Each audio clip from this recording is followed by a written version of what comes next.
கிறிஸ்துவுக்குள் அன்பான தேவனுடைய பிள்ளைகளே, ஆண்டவராகிய இயேசுவின் நாமத்திலே உங்களை அன்போடு கூட நான் வாழ்த்துகிறேன், வரவேற்கிறேன்.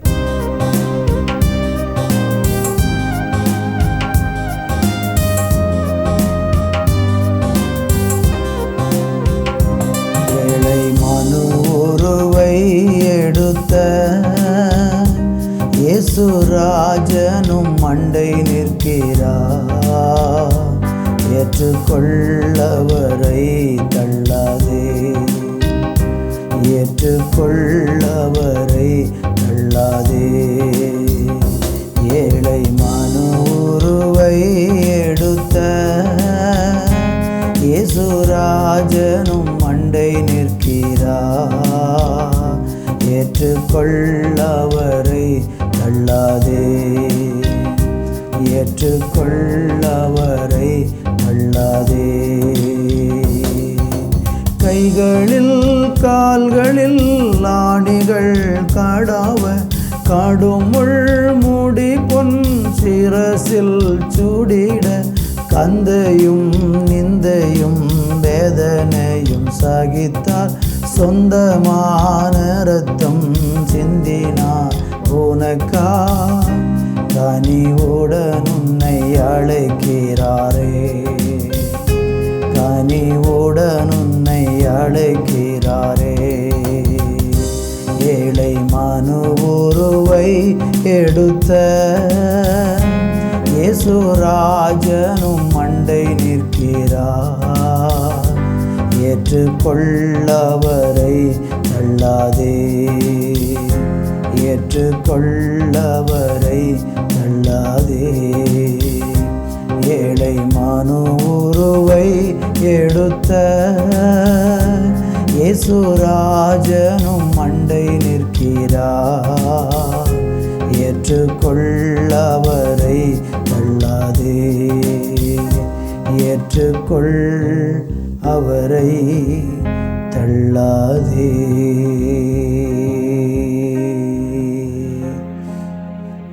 நல்ல பிதாவே, இந்த மனமகிழ்ச்சியான நாளை எங்களுக்கு தந்ததற்காக நன்றி. ஏழை மனுஷனுடைய ஒரு அவதாரத்தை எடுத்து, மனித உருவம் எடுத்து இந்த உலகத்தில் எங்களை மீட்க வந்த எங்கள் அருமை இரட்சகரே, உம்முடைய பரிசுத்த நாமத்தை நாங்கள் மகிழ்ச்சியோடு துதிக்கிறோம். நீர் எங்களுக்கு கொடுத்திருக்கிற இந்த நல்ல பாக்கியமான நாளுக்காக உமக்கு நன்றி. உம்முடைய பிரசன்னம் எங்களை எல்லாரையும் தொடர்ந்து ஆளட்டும். ஒவ்வொருவரையும் நீர் ஆசீர்வதியும். இயேசுவின் நாமத்தில் பிதாவே, ஆமேன், ஆமேன். அன்பான தேவனுடைய பிள்ளைகளே, இந்த நாளிலே நம்ம தியானிப்பதற்காக பிலிப்பியருக்கு எழுதின நிருபம் 2ஆம் அதிகாரம் அதனுடைய 6, 7 ஆகிய வசனங்களை வாசிக்கிறேன்.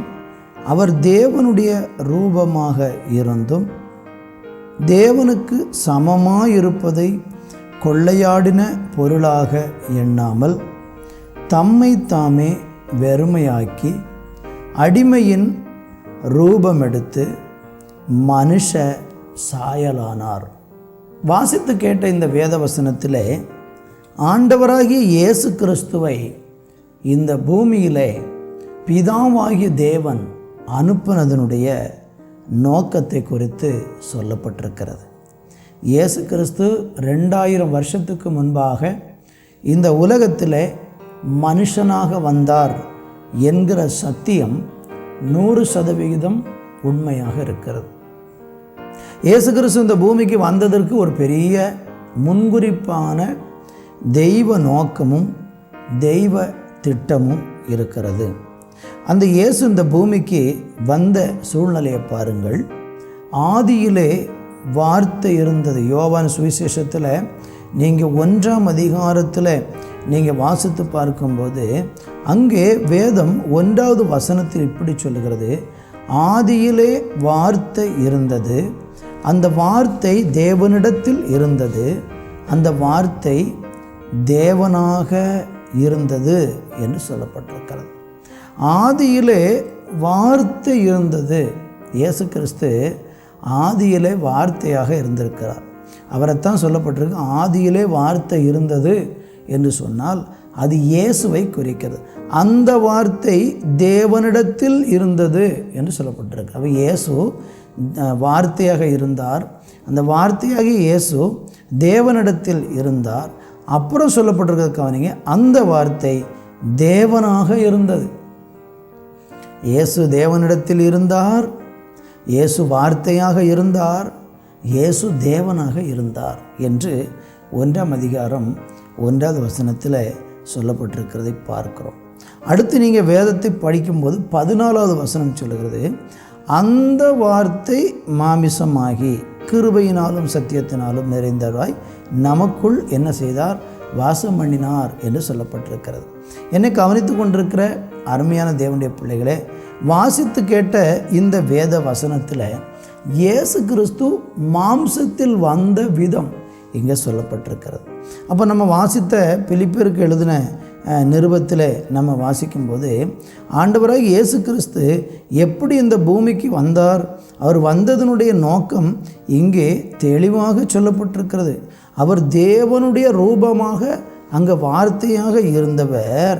எப்படி தேவனுடைய ரூபமாக இருந்தும் தேவனுக்கு சமமாக இருப்பதை கொள்ளையாடின பொருளாக எண்ணாமல் அந்த தேவத்துவத்தின் அந்த நிலையிலேயே அவர் அப்படி இருக்காமல் இந்த பூமிக்கு அவர் தம்மைத்தாமே வெறுமையாக்கி அந்த தெய்வத்தன்மையில் இருக்கிற இயேசு கிறிஸ்து ஒரு மனுஷனை போல மாமிச ரூபம் எடுத்து அவர் என்ன செய்தாராம், தம்மைத்தாமே வெறுமையாக்கி அடிமையின் ரூபம் எடுத்தார். அடிமைனா ஒரு மனுஷனாகிய நம்ம ஒரு அடிமையின் ரூபம் எடுத்து மனுஷர்களுக்கு சாயலாக வந்தார் என்று சொல்லப்பட்டிருக்கிறது.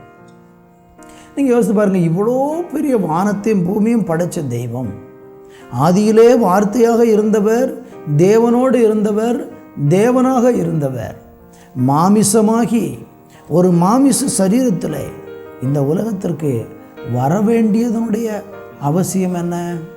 ரொம்ப சிந்திக்க வேண்டிய ஒரு காரியம். அவ்வளோ உயர்ந்த நிலையில் இருக்கிற ஒரு தேவன் இந்த தாழ்ந்த நிலைக்கு இந்த பூமிக்கு அவர் வருவதற்கு என்ன காரணம் என்று பார்த்தீங்கன்னா, உங்களையும் என்னையும் தேடித்தான் வந்தார். நம்மளை ஏன் அவர் தேடணும்? நம்ம தேவனோடு கூட சஞ்சரித்து தேவனோடு கூட வாழ்வதற்காக படைக்கப்பட்டவங்க. ஆனால் நம்ம என்ன செஞ்சிட்டோம்னா, பாவத்தினால தேவனை விட்டு நம்ம ரொம்ப தூரமாக போயிட்டோம். நமக்கு தேவனுடைய அந்த ஆளுகையை விட்டு இழந்து போயிட்டோம், நஷ்டப்பட்டுட்டோம்.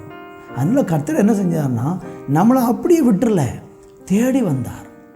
உங்களையும் என்னையும் அந்த பாவ குழியிலிருந்து மீண்டெடுப்பதற்கு நம்மளை மாதிரியே ஒரு மனுஷனாக அவர் இந்த உலகத்துக்கு வந்தார். அவர் தேவனாகவே இறங்கி வந்தால் யாருமே அவர் பக்கத்தில் போகவே முடியாது. ஏன்னா சூரியன் அவ்வளவு உஷ்ணம், வானங்கள் எவ்வளோ பெரியது, அவ்வளோ பெரிய தேவன் நேரடியாக நம்மக்கிட்ட வரும்போது நம்ம அவரை தரிசிக்கவே முடியாது. மோசையின் இடத்துல பிதாவாகிய தேவன் பேசும்போது பாருங்கள், அக்கினி செடியின் நடுவில் பற்றி எரிகிறவராகத்தான் பேசுகிறாரு. அந்த தெய்வத்துக்கு முன்னால் அவன் போக முடியலை, அவன் முகங்குப்புற விழுகிறான். அந்த அக்கினிக்கு முன்னால் முகங்குப்புற விழுறான். ஏன்னா அவர் அவ்வளோ பிரகாசமானவர். அப்போ நம்மளை ரட்சிக்கிறதுக்கு நம்மளை மாதிரியே வந்தால் மட்டும்தான் நம்மளை ரட்சிக்க முடியும்னு சொல்லி நம்மளை போலவே ஒரு சரீரம் எடுத்து இந்த பூமியில் அவர் சிலுவையில் மரித்தார்.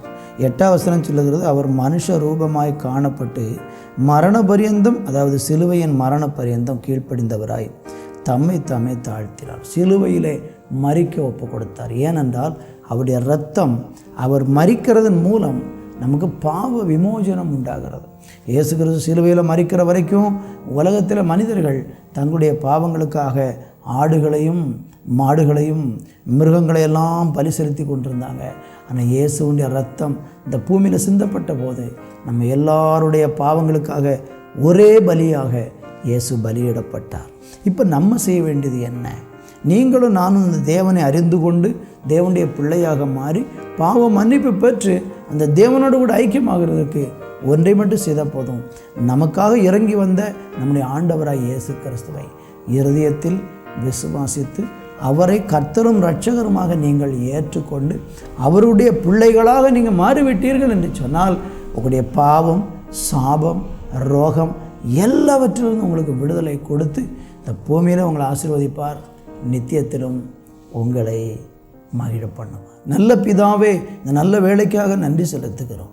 இந்த பூமிக்கு நீர் வந்ததனுடைய பிரதான நோக்கத்தை அறிந்து கொள்ளுகிற பாக்கியங்களுக்கு கிடைத்தது. எங்களுக்காக எங்களைப் போலவே இந்த உலகத்தில் வந்து ஆண்டவரே மறுரூபமாகி மரித்து அடக்கம் பண்ணப்பட்டு உயிர்த்தெழுந்து மறுரூபமாகி இன்றைக்கும் ஜீவிக்கிறீங்க. உங்களை விசுவாசிக்கிற ஒவ்வொரு பிள்ளைகளுடைய வாழ்க்கையும் ஆசீர்வாதமாக இருக்கட்டும். இயேசுவின் நாமத்தில் பிதாவே, ஆமேன், ஆமேன்.